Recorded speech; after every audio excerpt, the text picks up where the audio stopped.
2 Kings chapter 3. Now Jehoram, the son of Ahab, began to reign over Israel in Samaria in the 18th year of Jehoshaphat, king of Judah. He reigned for 12 years. He did evil in the sight of the Lord, but not like his father and mother. He removed the image of Baal that his father had made. However, he clung to the sins of Jeroboam, the son of Nebat, who had caused Israel to sin. He did not turn away from them. Mesha, the king of Moab, was a sheepmaster and used to pay the king of Israel a tribute of 100,000 lambs and 100,000 rams, along with their wool. But after Ahab's death, the king of Moab rebelled against the king of Israel. King Jehoram went out of Samaria at that time and mustered all Israel. He sent word to Jehoshaphat, the king of Judah, saying, "The king of Moab has rebelled against me. Will you go with me against Moab to battle?" And he replied, "I will go up. I am as you are, my people as your people, my horses as your horses." Then he said, "Which way shall we go up?" And he answered, "The way through the wilderness of Edom." So the king of Israel, the king of Judah, and the king of Edom set out and took a circuitous route of 7 days' journey. But there was no water for the army or for the animals that followed them. The king of Israel exclaimed, "Oh, that the Lord had called these 3 kings together to deliver them into the hand of Moab!" But Jehoshaphat said, "Is there not a prophet of the Lord here, that we may inquire of the Lord by him?" And one of the king of Israel's servants answered, "Elisha, the son of Shaphat, is here. He poured water on the hands of Elijah." Jehoshaphat said, "The word of the Lord is with him."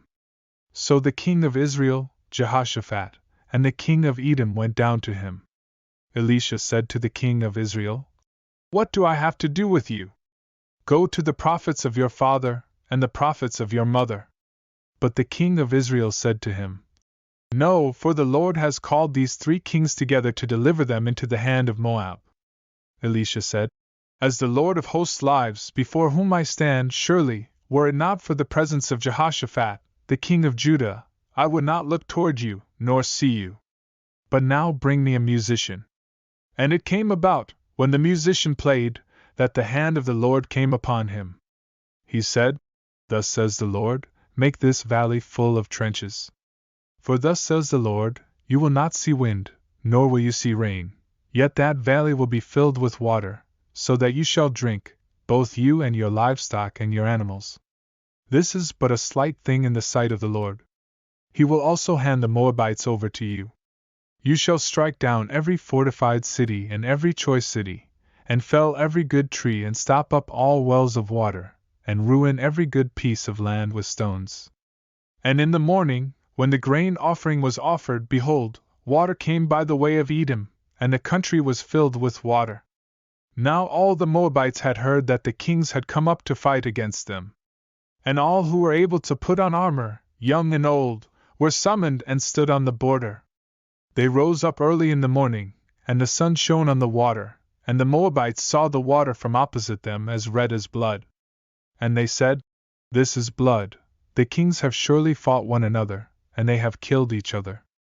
Now Moab, to the spoil."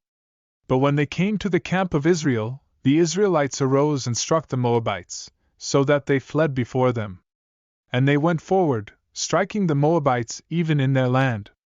They overthrew the cities, and on every piece of good land every man threw a stone until it was covered. They stopped up all the springs of water and felled all the good trees. Only in Kir-hareseth did they leave its stones, but the slingers surrounded it and attacked it. When the king of Moab saw that the battle was too fierce for him, he took with him 700 men who drew swords, to break through to the king of Edom, but they could not. Then he took his oldest son who was to reign in his place, and offered him as a burnt offering on the wall. And there was great wrath against Israel, and they withdrew from him and returned to their own land.